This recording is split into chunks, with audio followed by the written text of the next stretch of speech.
Retrouvez Avenir avec Saint-Gab, apprendre et réussir ensemble.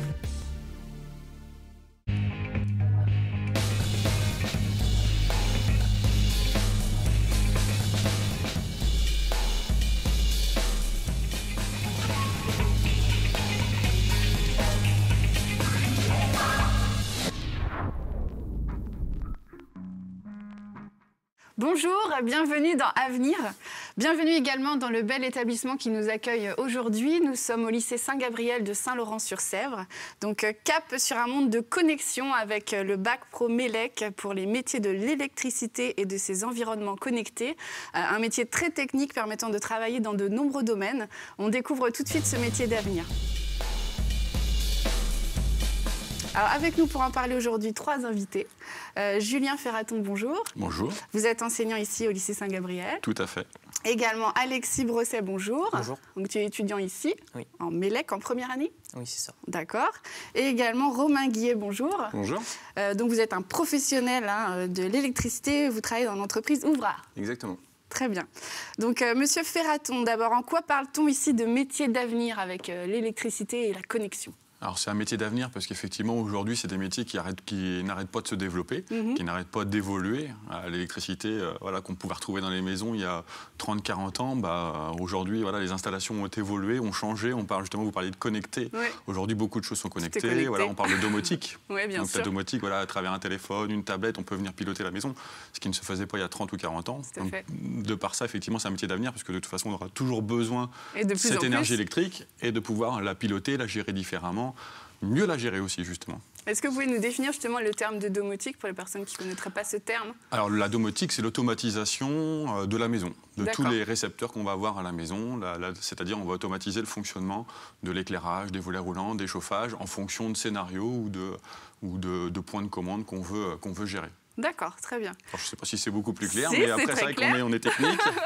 Comme Non, vous mais disiez, c'est c'est un métier important. technique. Hein. Oui, C'est vrai bien que ce sûr. n'est pas toujours évident de l'expliquer clairement. Donc mais ça s'adapte au quotidien, au foyer, mais Tout aussi à fait. pour les entreprises. On peut gérer aussi son entreprise, Tout ses à fait. installations électriques de la même manière. La domotique a vraiment pour moi 2 intérêts. Un intérêt confort Ouais. et un intérêt aussi, on va pouvoir gérer ses énergies. On D'accord. parle aujourd'hui effectivement que l'électricité, avec Oui. les centrales nucléaires, etc., qu'on a des difficultés à produire cette énergie. Donc effectivement, l'idée pour nous, consommateurs, que ce soit des professionnels ou des particuliers, ça va être de consommer moins. Ouais, Donc de pour ça, il va limiter falloir cette énergie. limiter cette consommation. D'accord. Il va falloir avoir le retour de cette information-là et pouvoir gérer au mieux possible après. D'accord, très bien. Alors Alexis, quel est ton parcours jusqu'ici ? Qu'est-ce qui t'a attiré vers ce bac professionnel ?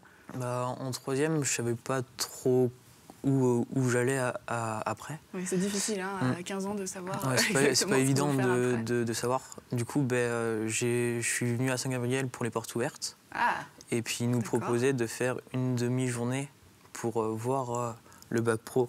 D'accord. Le bac pro, comment c'était. ok. Et du coup, je suis venu à Saint-Gab faire la demi-journée. Et ça m'a intéressé de voir le métier de l'électricité et tout. D'accord. Et du coup, je me suis dit, pourquoi pas faire ça. Et du coup, là, ça m'intéresse. Et puis ça te plaît et ouais, tu ça me te vois plaît. bien dans ce métier-là. Ouais, je me vois bien dans ça. Comme quoi, c'est très important, les portes ouvertes. Tout à fait. Que doit savoir faire un technicien, monsieur Guy? Est-ce que vous pouvez nous expliquer ce que vous faites dans votre entreprise et en quoi ce métier-là, du coup, s'intègre? Eh bien, donc moi, dans l'entreprise, je suis chargé d'affaires où j'ai un service sous ma responsabilité sur tout ce qui va être suivi client et aussi mise en service de gestion technique de bâtiments. D'accord. Donc, tout à l'heure, Julien parlait de domotique dans les maisons. Nous, on ne va pas appeler ça domotique, mais plutôt GTB dans les entreprises. Donc, on va avoir exactement le même rapport en fait en termes de confort et d'énergie, de rapport d'énergie. Oui. Par contre, vraiment appliqué chez le professionnel. Donc GTB pour gestion technique de bâtiment. D'accord. On définit tout comme ça, c'est voilà, très clair. Exactement. et donc nous, l'important en fait, la technicité ici, c'est vraiment d'avoir des personnes qui maîtrisent le sujet. Oui. Donc aussi bien sur la partie câblage, enfin études, câblage sur le terrain, et après mise en service. Donc justement tout le service dans notre entreprise chez Ouvrard en fait dépend de cela. D'accord. Et comment vous définiriez les compétences requises du coup pour un tel métier? Est-ce qu'on retrouve des qualités précises dans tous ces étudiants? J'imagine beaucoup de précision, de l'organisation aussi. Exactement, ouais. On va avoir vraiment le côté rigueur qui va être très important, parce qu'on a de la schématique, on a quand même quelque chose d'assez technique, même de très technique. Après, on va voir donc dans la technicité, il va y avoir aussi de l'autonomie. D'accord.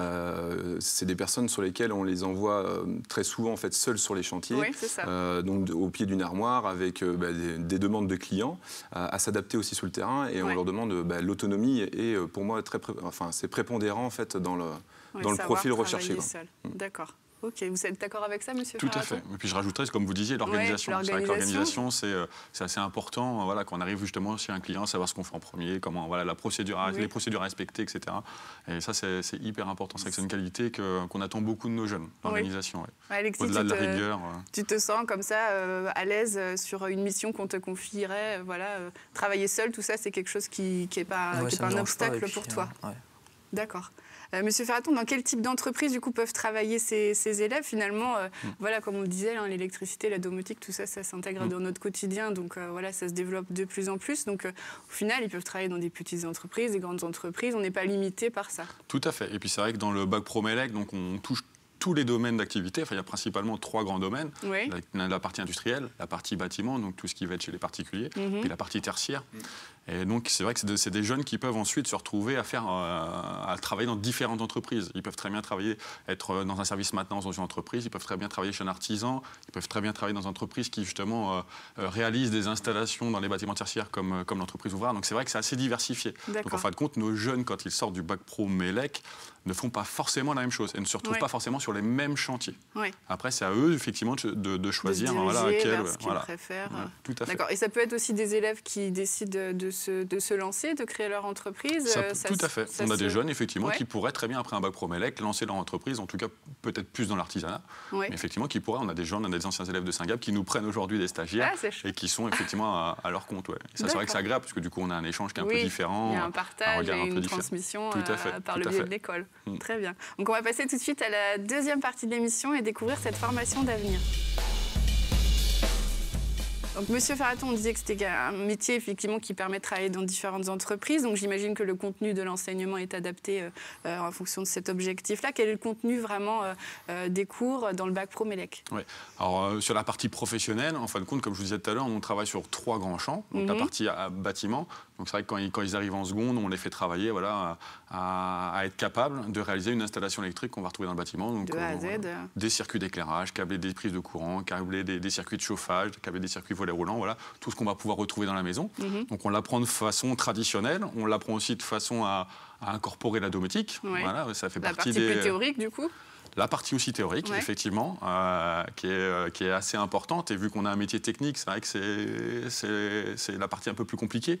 Mais je dirais que quand on accroche dans le métier, quand on est passionné, après tout vient assez naturellement. Je pense que Alexis pourra confirmer, mais c'est vrai que au départ c'est difficile. Il y a beaucoup de normes dans nos métiers. Normes de sécurité notamment. Des normes de sécurité, d'installation, tout à fait. Et du coup tout ça, il faut l'appréhender. Donc, et puis il y a des normes, je dirais, à chaque domaine même.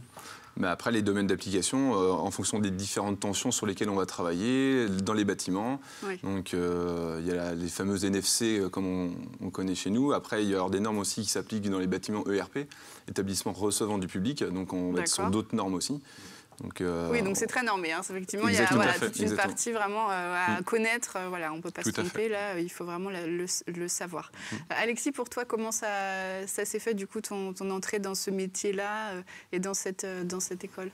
Ça s'est bien passé. On voit justement à l'atelier des choses. On a 13 heures d'atelier par semaine. Du coup, ça nous permet d'apprendre beaucoup de choses. Pratique, du coup. Et puis, on a l'opportunité aussi de faire des stages. Et du coup, on peut mettre en pratique ce qu'on a appris à l'école. Du coup, c'est super intéressant. Donc ça, les stages, effectivement, c'est une partie intégrante et obligatoire de ce bac pro. Tout à fait. Il y a 22 semaines de stage à faire sur les 3 années de formation. Si ces 22 semaines de stage ne sont pas réalisées, on ne peut pas prétendre obtenir le bac pro. Il faut forcément qu'elle soit validée. C'est nécessaire. D'accord. Donc effectivement, tout à l'heure, je disais qu'effectivement, en seconde, ils travaillaient la partie plutôt bâtiment. Donc ils vont faire 6 semaines de stage chez un artisan en seconde. Okay. Sur la première, on va plus développer la partie câblage industriel. Donc, ils vont les travailler ils vont se retrouver dans des entreprises qui font plutôt du câblage industriel. Donc, on a 10 semaines de stage et on a 6 semaines après en terminale. On leur conseille d'aller plus vers les métiers de la maintenance. Ouais, donc finalement, ces 22 semaines sur les 3 années sont vraiment compartimentés. Ils ne feront pas les 22 semaines dans la même entreprise. Nous, on découpe 6 en seconde. Une fois 4 en première, donc là Alexis est parti 4 semaines avant les vacances de Noël, il va repartir 6 semaines à la fin de l'année, là au mois de juin, et encore une fois 6 semaines en terminale. Mais l'idée c'est vraiment d'aller découvrir à chaque fois, chaque entreprise, même si on a des jeunes qui viennent et qui nous disent voilà, à la seconde, moi j'ai fait mon stage chez un artisan, c'est ce que je veux faire. On leur dit, voilà, patientez, découvrez les autres entreprises, faites-vous d'autres expériences, c'est le moment de le faire. Après, comme vous serez embauché, ce sera peut-être un peu plus compliqué. Effectivement, généralement, soit ils restent sur leur position, soit ils se sont dit, là, j'ai découvert autre chose qui est plus intéressant, qui est encore plus technique, qui est différent. Et ça crée quelquefois des vocations. Donc c'est vrai que ça, c'est intéressant. C'est l'intérêt d'ailleurs de l'électricité. C'est un corps de métier qui est très très large. On peut travailler, je dirais, même si on montait plus haut, du nucléaire jusqu'à l'installation maison individuelle. Oui, c'est ça. Et ce que tu disais, Julien, c'est hyper important. C'est-à-dire qu'il faut vraiment se faire son expérience, aller voir et profiter de ces stages-là. Justement pour se faire sa propre petite expérience, son avis sur le métier, et puis à partir de ça, son chemin après dans son orientation. Parce que finalement, c'est un métier qui s'apprend beaucoup sur le tas, comme on dirait.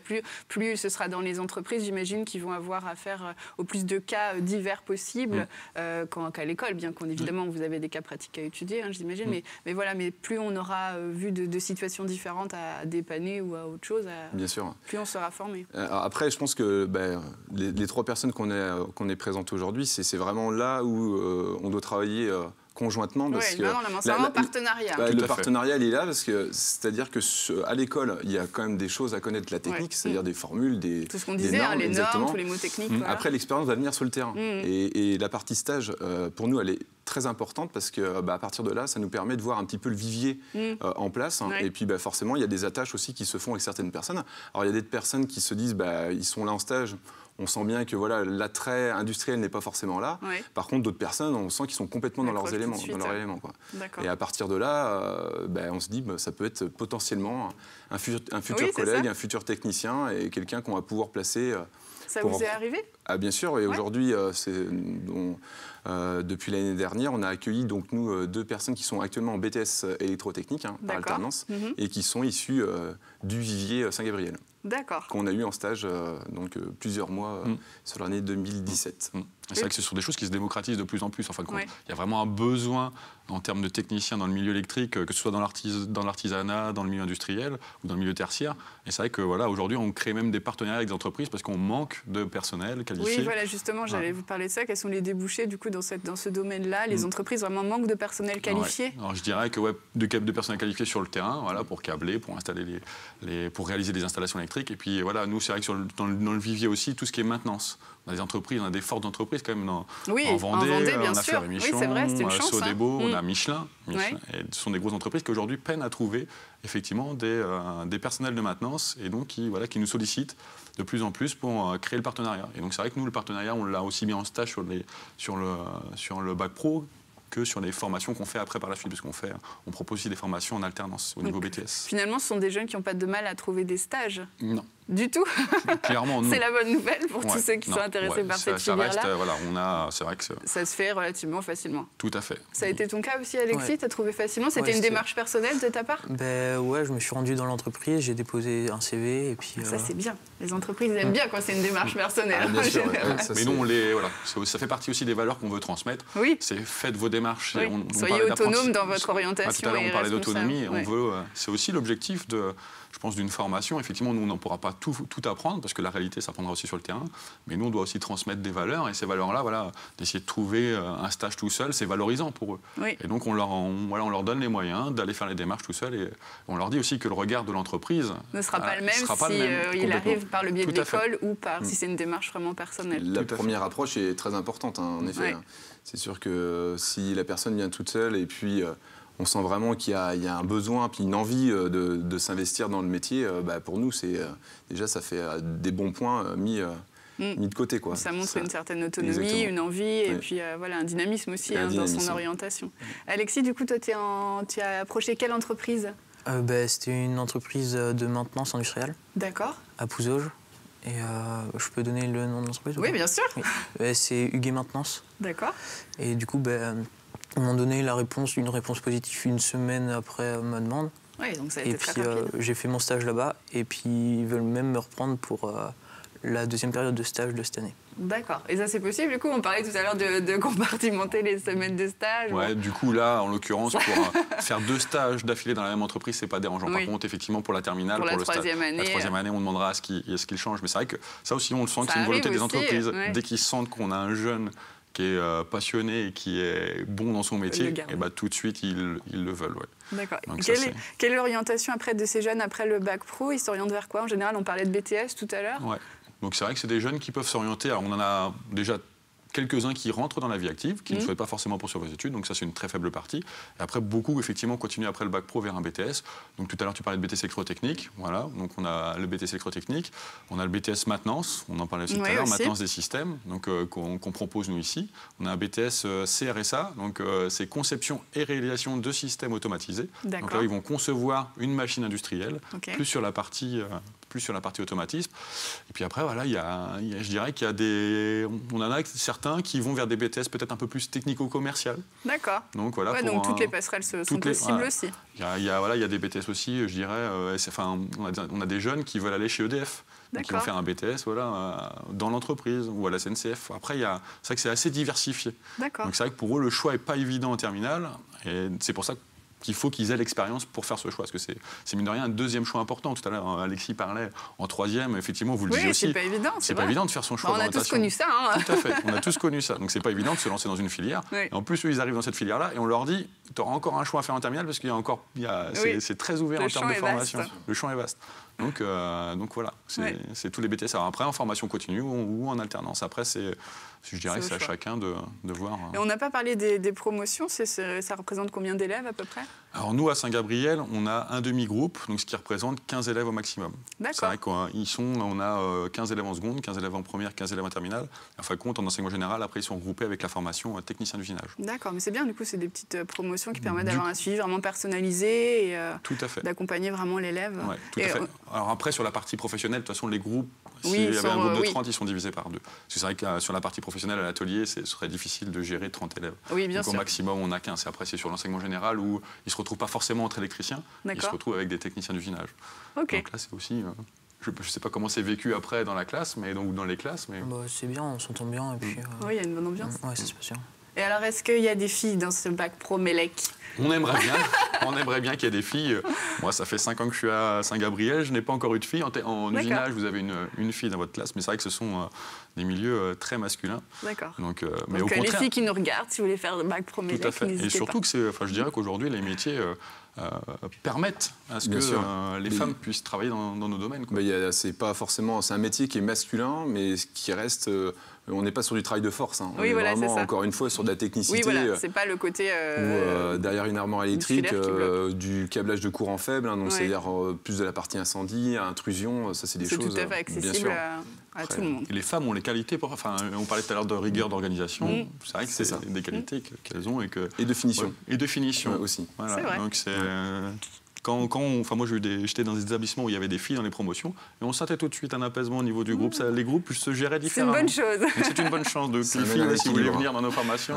C'est un bon équilibre. C'est un bon équilibre. Un bon équilibre. Bon, très bien. On va passer à la troisième partie de l'émission.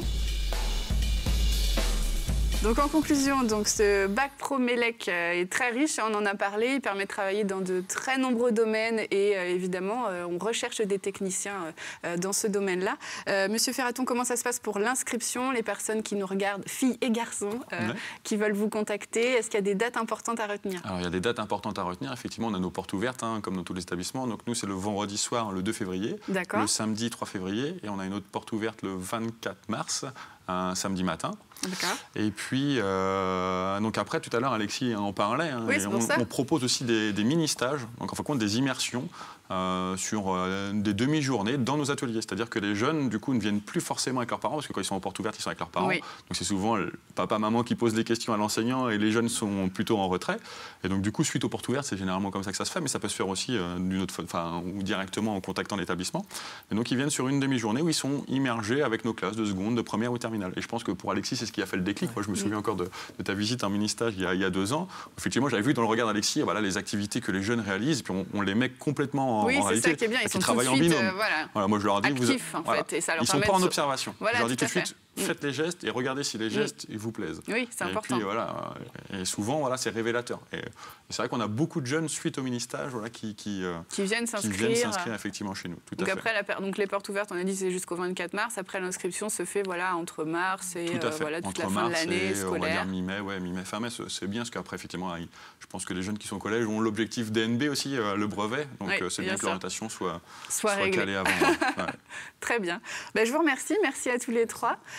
Vous retrouvez toutes les informations sur le site internet du lycée Saint-Gabriel. Donc c'est www.saint-gab.com. Merci beaucoup et à la semaine prochaine.